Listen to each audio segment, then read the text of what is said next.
항암 치료는 사기다. 생명을 건 승산 없는 도박. 곤도 마코토. 항암 치료의 연명 효과는 없다. 있는 것은 가혹한 톡성뿐. 이 책이 시대에 뒤떨어지는 날은 앞으로 영원히 오지 않을 것 같다. 오늘 소개할 책은 곤도 마코토의 항암 치료는 사기다입니다. 저자 곤도 마코토의 책은 제 채널에서 이미 2권이나 소개되었습니다. 바로 의사에게 살해당하지 않는 47가지 방법의 저자입니다. 2012년 사회 각 분야 공로자에게 주는 키쿠치칸 상을 수상했습니다. 수상 이유는 항암제의 독성과 확대 수술의 위험성 등 암 치료의 선구적인 의견을 일반인도 알기 쉽게 발표하여 계몽해온 공적에 대하여라고 합니다. 저 역시 이 수상 이유 때문에 이 책을 리뷰하게 되었습니다. 이 책엔 의료 상식을 뒤집는 내용들로 가득합니다. 암은 무조건 수술로 잘라낸 뒤 항암 치료를 받는 것이 상식처럼 돼 있는 의료계 내부에서도 큰 논쟁거리였습니다. 의사에게 살해당하지 않는 47가지 방법의 댓글에도 보면 많은 분들의 실제로 경험담을 말씀하시며 찬성의 의사를 표명하셨고, 또 어떤 분들은 평소 알고 있던 의학 상식과 너무 달라 혼돈이 일어난다고 하셨고, 물론 반대의 의견을 보이시는 분도 있었습니다. 이 책도 당연히 걸러 들어야 할 부분도 있겠지만 분명 귀담아 들어야 할 내용이 많이 있습니다. 오늘은 본격적으로 들어가기 전에 저자가 책을 통해 전달하려는 핵심 내용을 먼저 정리해 보겠습니다. 저자는 이 책에서 급성백혈병이나 악성림프종 등의 혈액암과 고형암 가운데 자궁육 모암과 고환암, 그리고 소아암을 제외한 거의 모든 암은 절대 낫지 않는다고 주장합니다. 물론 수명이 연장된다는 증거도 없다고 합니다. 암 사망의 대부분은 전이 장기의 기능 부전에 의한 것이므로 증상이 없고 전이가 없다면 암을 방치하더라도 생명을 앗아가지는 않는다고 주장합니다. 만약 장기 전이가 있더라도 증상이 없으면 당장 생명에 지장은 없으니 맹독성인 항암제 치료로 일상을 망치고 가산을 탕진하고 생명을 단축시키는 어리석은 짓은 하지 말아야 한다고 강조합니다. 이런 그의 말은 환자나 가족에게는 큰 심리적 괴로움을 안겨줄 수도 있겠지만 항암제에 의문을 가졌던 사람들이나 항암 치료를 그만두고 싶지만 망설이고 있는 사람들에게는 새로운 확신을 얻는 계기가 될 수도 있겠습니다. 항암 치료하지 말라고 말하는 그는 구체적인 데이터와 충분한 근거를 들어 왜 항암제의 효과가 없는지를 조목조목 설명하고 그의 의견에 반대하는 사람들에게 그것을 증명하고 있습니다. 그렇다면 암에 걸린 사람들은 그저 죽음이 다가오기만을 기다리고 있어야 하는 걸까요? 그렇지 않습니다. 곤도 마코토는 항암 치료를 하지 않고도 삶의 질을 높이며 살 수 있는 방법에 대해서도 말합니다. 이 책은 절판된 도서라서 구매는 할 수 없고 인근 도서관에서 빌려보셔야 할 듯합니다. 항상 말씀드리지만 여러 여건상 책의 일부 밖에는 전달해드리지 못할 뿐만 아니라 건강 스케치라는 필터를 통해 걸러진 정보이니만큼 오롯이 저자의 뜻을 이해하시려면 한번 읽어보시는 것도 좋겠습니다. 오늘도 여러분의 소중한 시간을 최대한 아껴드리기 위해 짧고 굵게 용건만 간단히 그러나 정확하게 바로 시작하겠습니다. 1. 항암제는 효과가 없다. 고형암의 경우 항암제의 연명 효과는 없다. 분명 급성 백혈병이나 악성림프종 등 혈액암의 대부분은 항암제를 최우선으로 선택해야 하고 그것이 표준 치료라고 할 수 있다. 그러나 폐암이나 위암같이 암이 덩어리를 만드는 고형암의 경우라면 항암제는 이렇다 할 정도의 효력이 없다. 또한 항암제는 환자를 연명시키는 힘이 없다. 왜 그렇게 단정할 수 있는가? 그것은 항암제의 임상시험 결과가 가르쳐준다. 임상시험은 연명 효과를 확인하는 최종 수단이지만 시험 결과로는 항암제의 연명 효과가 인정되지 않았다. 전문가들은 임상시험 결과와는 정반대의 결론을 사회에 주장하고 있다. 항암제의 연명 효과는 인위적으로 조작되었다. 유명 의학 잡지에 엉터리 논문이 실린다. 임상인은 정보 조작이나 은폐 사실을 알지 못한다. 조기 발견으로 생존 기간이 연장된 것처럼 보인다. 허셉틴과 이레사의 연명 효과는 없다. 고형암의 분자 표적약은 인가되었어도 그 효력은 없는 것이나 마찬가지이다. 그러면 왜 만성 골수성 백혈병과 고형암의 분자 표적약의 효과에 차이가 있는가? 그것은 표적이 되는 분자의 유래나 성질의 차이가 있기 때문이다. 전제할 것은 암세포는 정상세포에서 분리된 것으로서 정상세포가 가진 2만 개 이상이라는 유전자는 암세포도 갖고 있다는 점이 중요하다. 암세포는 이들 유전자를 설계도로 해서 각 유전자에 대응하는 단백질을 생성하는데 이들 단백질은 유전자 세트가 정상세포나 암세포가 공통된 이상 정상세포에도 존재한다. 그렇게 해서 분자 표적약은 정상세포 중의 분자도 공격해버려서 그것이 독성으로 나타나는 것이다. 한편 이들 분자는 정상세포가 암세포로 되거나 암세포의 유지나 존속에 필요 불가결한 것이라고는 할 수 없다. 암세포의 성장에서 보조적인 역할을 하는 것에 지나지 않는다. 따라서 그 기능을 저해해도 암세포를 사멸시킬 수는 없다.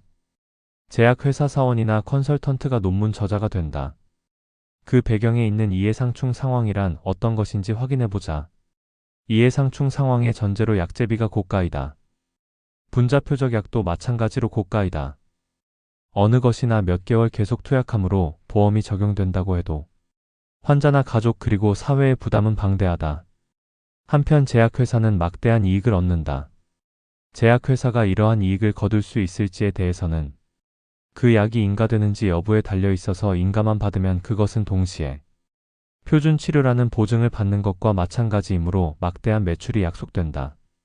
그리고 인가되는지 여부는 임상시험의 생존 곡선에 달려 있다. 생존 곡선과 인허가 사이에 이러한 관계가 있는 경우에는 생존 곡선을 보다 양호하게 보이기 위해서 제약회사가 어떤 행동으로 나올 것인가는 상상하기 어렵지 않다. 따라서 논문 내용이 왜곡되지 않도록 데이터를 해석하는 연구자 논문 저자가 공정하고 중립적으로 행동할 것이 더욱 요구되지만 기대하기 어렵다. 논문 저자의 대부분은 임상의이며 암 치료를 담당하고 있어 항암제나 분자 표적약이 효과가 있다면 자신의 환자가 늘어나 경제적으로 윤택해진다는 관계가 있다는 것이다. 게다가 제약회사와의 경제적 유착이 심각하다. 최근 주요 의학 잡지는 논문 저자의 제약회사와의 경제적 관계를 자진신고토록 하여 해당 논문에 기재하도록 하고 있다. 그러나 미국에서의 조사를 보면 인공관절을 다루는 정형외과의에 관한 것이지만 정직하게 자진신고하지 않는 의사가 약 30% 정도나 된다. 이 조사에서는 개개의 의사가 기업으로부터 받은 금액이 밝혀졌다. 컨설턴트료 등의 명목으로 2007년 1년간 받은 금액은 평균 15만 달러 최고는 700만 달러였다. 이것은 막대한 이익을 낳는 인공관절에 관한 연구이다. 제약회사로부터 이와 같은 거액의 돈을 받는다면 살아있는 인간인 논문 저자가 제약회사의 이익을 도모하는 것은 충분히 짐작할 수 있다. 표준 치료를 무효로 하더라도 환자나 가족은 전혀 곤란하지 않다. 오히려 무효로 하는 것이 환자나 가족의 육체적 경제적 부담이 크게 줄어 좋은 소식이 될 것이라고 생각한다. 이 효과가 있다는 것은 무엇인가? 의사가 말하는 효과가 있다는 치유가 아니다. 예를 들면 어떤 의사는 암이 축소하는 경우가 있기 때문에 효과가 있다고 했는데 듣는 환자나 가족은 암이 낫는다고 받아들이고 만다. 혹은 낫지는 않더라도 연명은 가능하다고 단정한다. 이러한 오해가 환자나 가족의 행동에 영향을 미치는 것은 당연하다. 게다가 문제인 것은 항암제 치료에 종사하는 의사들이 환자나 가족이나 사회가 오해하도록 발언하는 것이다. 비록 암덩어리가 작아져도 독성으로 생명을 잃는 경우가 있다. 급속히 축소 소실하는 암은 재발하는 스피드도 빠르다. 암덩어리가 항암제로 현저하게 축소하는 경우는 있다. 하지만 항암제의 연명 효과는 인정되지 않는다. 암덩어리가 일단 축소하더라도 반드시 다시 커지며 급속히 축소하거나 소실하는 암은 재발하는 스피드도 빠른 경향이 있다. 게다가 독성이 존재하므로 그 사례는 수명 단축 효과가 있었을 가능성마저 배제할 수 없다. 항암제의 7가지 허물을 감추는 스테로이드의 독성을 얕보지 마라. 항암제 치료를 하니까 상태가 좋아졌다는 환자의 이야기를 종종 듣게 되었다. 그러나 그 대부분은 항암제가 아니라 동시에 투여된 다른 약이 작용한 것으로 그것은 바로 스테로이드이다. 결국 스테로이드도 항암제와 마찬가지로 반드시 부작용이나 독성이 있다. 스테로이드를 사용하는 경우에는 환자가 체감하는 항암제의 부작용이 약해지므로 항암제를 거절하는 경우도 줄어들어서 치료 횟수가 늘고 치료 기간이 길어진다. 그 결과 스테로이드의 부작용이 심해져 독성이 축적되거나 증대되는 것 외 항암제의 독성도 치료 횟수가 늘어난 만큼 축적되거나 증대된다. 그리고 그 모두가 수명 단축 효과를 강화시키게 된다. 이와 같이 스테로이드는 항암제의 독성을 증가시키는 것이다. 연명 효과를 인정하는 임상시험은 신뢰하기 어렵다. 인류의학 잡지일수록 신뢰할 수 있는 논문이 적다. 저자가 이렇게 말하는 이유는 아주 간단합니다. 일본에 한정된 얘기일 수 있지만 논문 게재 권한을 전적으로 가지고 있는 심사위원이 같은 과 동료 의사들이기 때문입니다. 그럴 수밖에 없는 것이 종양내과 전문의의 논문을 피부과 전문의가 평가할 수는 없으니까요. 또한 논문에 실린 신약의 평가가 높게 받는다면 그 혜택도 그들이 누릴 것이기 때문입니다. 저자의 글을 간단하게 줄였습니다. 3. 종양내과에는 하지 마라. 임상실험 데이터를 가지고 서로 갑론을 박하는 내용이라서 본 챕터는 바로 패스하겠습니다. 저자가 주장하는 요점은 임상시험이 항암제의 효과가 유리하게끔 디자인되었다 정도로 해석해봅니다. 4. 왜 착각하는가? 암이라면 호스피스 병동에도 들어갈 수 있다. 여기까지 읽은 사람의 대부분은 항암제가 무의미하고 유해하다는 것을 아마 머릿속으로 이해했을 것이다. 그러나 마음속으로는 납득하지 못하는 것은 아닌가. 항암제를 마음속에서 버리지 못하는 것은 암에 대한 공포 때문인지도 모른다. 암이 무섭다거나 뭔가 의지할 것이 필요하다거나 믿고 기댈 곳이 필요하다고 생각하게 되는 것이다. 암 환자에게 대놓고 죽음을 두려워하지 말라고 말할 용기는 없지만 사실을 말하자면 공포를 없애기 위해 항암제를 사용하는 것은 독성으로 생명이 단축될지도 모르는 역효과를 가져온다. 암의 최후는 아프지 않다. 암에 대한 공포의 알맹이는 죽는 것이 아니라 통증이나 고통을 무서워하고 있을 가능성도 있다. 그러나 말기에 반드시 통증이 나타날 것이라고 생각하고 있다면 그건 오해이다. 통증이 나타나는 것은 절반 정도이며 그 통증도 완전히 잡을 수 있다. 나도 착각했던 시기가 있었다. 항암제의 효력에 대해 마음으로부터 납득할 수 없는 이유는 그런데 항암제로 낫는 사람이 있지 않은가 하고 생각하기 때문인지도 모른다. 그런데 낫는 것은 급성 백혈병 등 종류가 한정되어 있고 폐암 등의 고형암은 낫지 않는다. 그러나 환자와 가족 입장에서 보면 암이 실제로 낫고 있기 때문에 자신의 암도 어떻게 되지는 않을까 하고 생각하는 것이다. 이에 대해 나도 마찬가지로 착각했던 시기가 있었다. 그래서 다수의 유방암 환자에게 항암제를 자주 사용했으며 저서에서도 항암제를 권유했었다. 최근의 저서에서는 그 부분들을 철회했지만 인생에서 연구자로서 최대의 잘못 혹은 가장 큰 오점이라고 생각한다. 5. 어떤 독성이 있는가? 암세포와 정상세포의 구조와 기능은 거의 같다. 그러므로 암세포를 죽이는 항암제는 반드시 정상세포도 죽이고 만다. 그것이 각 장기에 대한 독성으로 나타나는 것이다. 그렇기 때문에 독성이 없는 항암제는 영원히 기대할 수 없는 것이다. 항암제는 발암물질이다. 항암제에 의해서 환자에게 발생한 뭔가의 병세가 나빠진 증상이 일반적으로 부작용이라고 불린다. 부작용이라면 환자 자신이 체감할 수 있는 증상이라는 뉘앙스일 것이다. 그래서 예를 들면 구토나 탈모가 없으면 환자나 가족은 부작용이 없는 것처럼 생각하고 의사도 부작용이 없다 좋은 약이다 하고 권하기도 한다. 그러나 그것은 잘못된 것이다. 부작용을 체감하지 않더라도 표면 밑에서는 항암제의 해악이 축적되고 있기 때문이다. 항암제는 바로 독약이다. 독약 이외의 항암제는 대부분이 극약으로 분류되어 있다. 독약과 극약을 구분하는 기준은 치사량이다. 항암제를 지속적으로 사용하면 총 투여량이 증가할 것이므로 그 결과 독성이 계속 축적된다. 항암제는 또한 발암물질이기도 하다. 적지 않은 수의 항암제는 정상세포의 유전자의 변이를 일으키는 변이원성이 있어서 그 때문에 발암성을 갖는 것이다. 항암제로 암이 발생한다는 것은 매우 모순이다. 그러나 곧바로 발암하거나 전원이 발암하는 것은 아니다. 그렇기 때문에 만약 항암제에 연명 효과가 있다고 한다면 그 항암제의 사용은 허용되어야 할 것이다. 그러나 실수로라도 건강인의 체내에 들어가도록 해서는 안 된다. 그렇기 때문에 항암제를 조정하는 약제사나 환자의 오물을 처리하는 간호사용으로 엄격한 취급 매뉴얼이 규정되어 있는 것이다. 이런 의미에서 수술 후 보조요법이 문제가 된다. 예를 들면 유방암 수술 후에는 환자의 대부분은 몸 어디에도 암세포가 남아있지 않아서 이른바 건강인과 마찬가지이다. 거기에다가 보조요법이라는 말로 항암제를 사용하면 앞에서 설명한 각종 독성에 더해 발암성이 더해진다. 다른 장기의 암 수술 후의 보조요법에서도 마찬가지이지만 유방암의 경우 아드리아마이신이나 엔독산이 많이 사용되고 있어 발암성 문제는 더욱 크다. 항암제를 바꿀 때마다 사망 확률은 높아진다. 새로운 항암제가 개발되는 것은 그때까지 항암제의 치료 성적이 썩 좋지 않았기 때문이다. 좀 더 잘 듣는 항암제를 사용하고 싶고 인가하고 싶다는 항암제 마피아의 바람이 신약 개발의 원동력이 되고 있다. 다만 잘 듣는다는 의미가 문제인데 항암제의 경우에는 살세포 효과가 높은 것을 뜻하게 된다.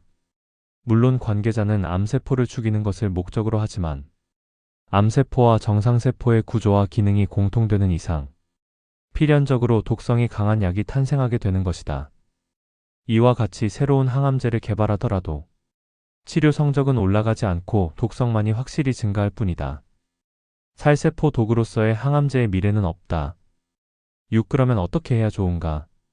전제 조건으로 폐암, 위암 등의 고형암을 대상으로 한다. 항암제로 나을 가능성이 높은 혈액암은 대상에서 제외한다.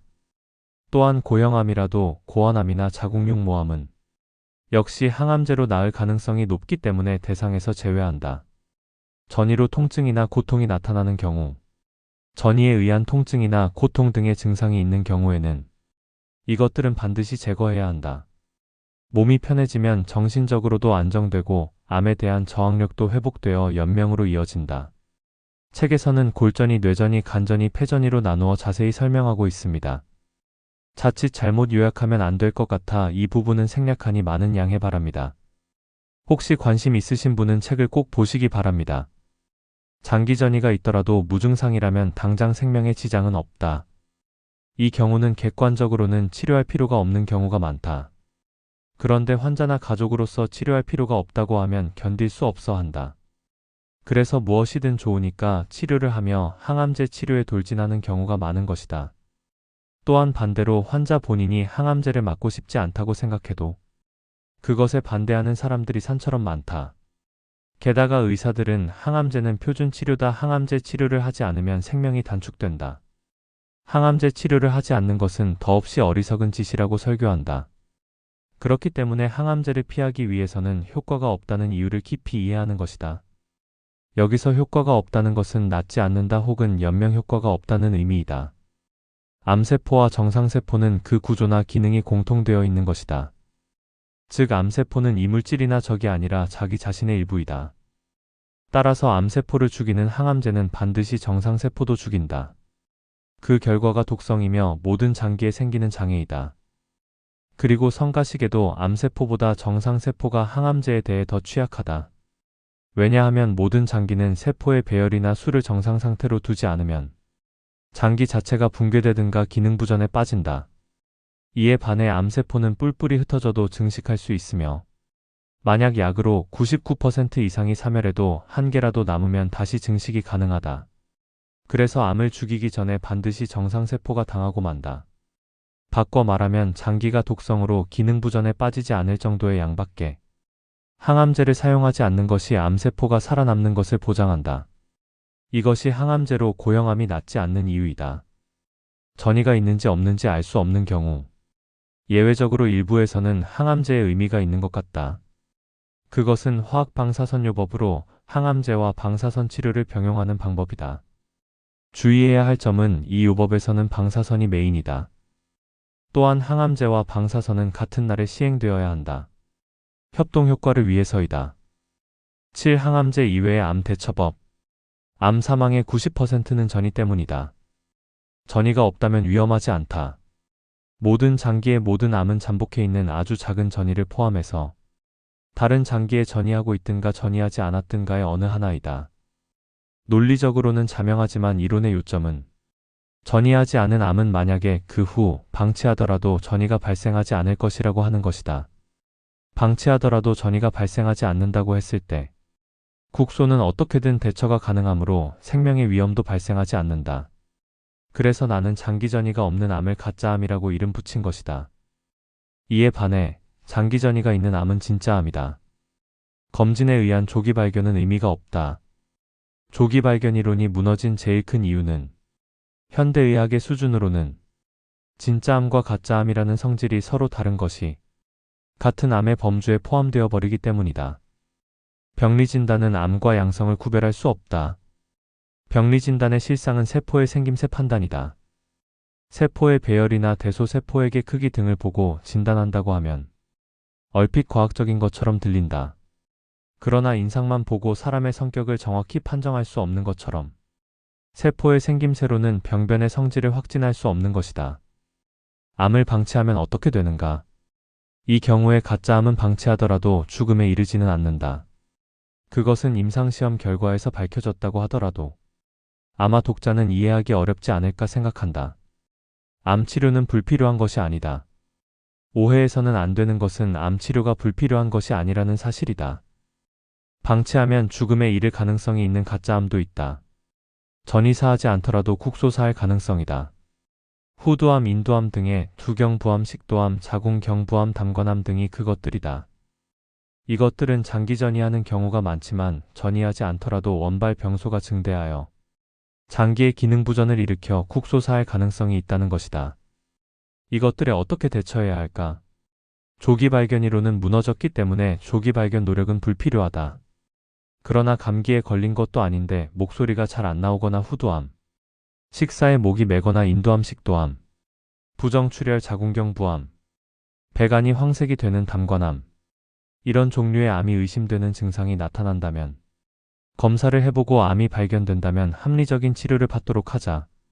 이 경우에는 가능한 한 수술이 아니라 방사선 등의 치료로 장기를 남기는 방법이 적절하다.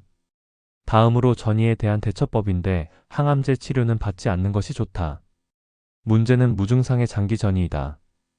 실제로도 유방암이나 대장암에서 수술 후 검사의 유효 무효를 조사한 임상시험이 있다. 결과는 빈번히 검사하더라도 수명은 연장되지 않았다. 다른 암에서는 임상시험은 없지만 가짜암 이론에서 보면 낫지 않는 암이 수술 후 검사로 낫게 되는 것은 아니라는 결론이다. 반대로 정기적인 검사가 수명을 단축시키는 경우도 있다. 예를 들면 화상검사에서 발견할 수 없는, 즉 전이병소가 매우 작은 단계에서 종양 표지자가 올라간 것을 발견해서 서둘러 항암제 치료를 개시하는 경우도 많이 볼 수 있다. 그렇게 한다면 항암제 치료 기간이 길어져서 독성이 증대하여 오히려 수명이 단축될 것이다. 다만 대장암의 간 전이는 수술이나 라디오파 소자교법으로 낫는 경우가 있기 때문에 수술 후 검사 결과 환자 전체의 평균 수명이 늘어날 가능성이 있다. 가짜암 이론에서 보면 방사선 피폭을 걱정하면서 CT를 정기적으로 받을 필요는 없어진다. 주치의의 태도가 나빠서 진료받고 싶지 않을 경우에는 환자 쪽에서 인연을 끊어도 괜찮다. 병원 다니는 것을 그만두면 오히려 심리적 부담이 크게 줄어서 보다 오래 살 수 있는 가능성조차 있다. 암은 말기 발견이 바람직하다.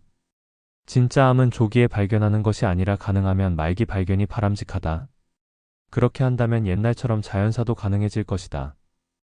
또한 진짜 암을 조기 발견하면 얼핏 전이가 없을 것 같다고 해서 수술이나 항암제 등으로 한껏 치료할 가능성이 있다. 이에 대해 말기 발견이라면 의사 쪽에서 이미 늦었다고 하며 적극적인 치료를 단념하는 경우도 늘어날 것이다. 다만 현실적으로 무증상이라도 암이 발견되어 의사한테 통보받으면 치료를 단념하는 것은 어렵다. 그러나 치료를 받는다면 수명이 단축될 가능성이 있다. 이러한 이율 배반 상황에 빠지지 않는 유일한 예방책은 무증상 때에 검사를 받지 않는 것밖에 없다. 오늘날 암뿐만 아니라 고혈압이나 당뇨병 등 각종 성인병의 조기 발견, 조기 치료를 외치고 있다. 그러나 이것도 수명을 연장시킨다는 근거 데이터는 없다. 종합검진을 정기적으로 받고 의사가 지시하는 것을 지키더라도 반대로 수명이 단축될 가능성이 높다. 따라서 암검진을 포함하여 건강검진이나 종합검진은 받지 않는 것이 좋다. 직장 건강검진에 대한 대처법으로는 만약에 강제되는 경우에 가능한 한 검사 항목을 줄이도록 담당자에게 말하도록 한다. 특히 위암 발견을 위한 렌트겐 촬영은 피폭에 의한 발암 효과밖에 기대할 수 없기 때문에 반드시 막도록 한다. 내시경 검사도 받지 않는다. 유방에 관해서는 혹이 만져지면 검진해도 충분하므로 맘모그래피나 초음파 검사도 받지 않는다. 이렇게 질병 발견 노력을 스스로 삼가는 것이 노후를 즐겁고 편안하게 생활하며 천수를 누리는 비결이라고 생각한다. 여기까지 해서 책의 요약을 마치겠습니다. 책의 내용 중 일부는 솔직히 저도 이해하기 힘든 부분도 있고 이해는 되는데 막상 나에게 이런 일이 닥치면 이렇게 할 수 있을까라는 걱정도 됩니다. 다만 책을 읽기 전에는 무조건 암에 걸리면 비싼 보험도 들어놨으니 수술 받아야겠다라는 무지성 선택지만 있었다면 이젠 곰곰이 의사에게 묻고 따지고 의학적으로 꼼꼼히 살펴보고 또 스스로 자료도 찾아보며 최후의 선택지로만 3대 항암 치료를 생각할 수 있는 경우의 수가 더 생겼습니다. 우리는 매 순간 선택을 하며 살아가고 있지만 선택하지 않았던 길의 결과는 아무도 알 수 없습니다. 그런 의미에서 후회 없는 신중한 선택을 할 수 있게 여러모로 생각하게 만들어주는 책이었다고 생각합니다. 무엇보다 평소 어떻게 생활해야 할지 좋은 깨달음을 준 양서였습니다. 여러분은 이 동영상을 보고 어떤 생각을 하셨나요? 댓글로 소중한 의견 남겨주셔서 많은 분들과 소통하면 좋겠습니다. 끝으로 이 영상은 결코 진정으로 질병을 뿌리 뽑고 사람들을 치유하기 위해 불철주야 애쓰는 의사, 약사, 의학기관의 신용을 떨어뜨리려고 의도된 것이 아닙니다. 다른 뷰에 대해서 소개해드리는 겁니다. 오늘도 수고하시는 관련업 종사자분들과 가족분들의 너그러운 이해 바랍니다. 오늘 준비한 영상은 여기까지입니다. 시청해주셔서 감사드립니다. 오늘 영상 도움되셨다면 구독, 좋아요, 알림 설정 꾹 눌러주시고 소중한 분들께 공유하여 건강을 선물하세요. 저는 다음번에 더 좋은 영상으로 찾아뵙겠습니다. 건강 스케치와 함께 건강한 식습관으로 건강한 생활을 누리세요.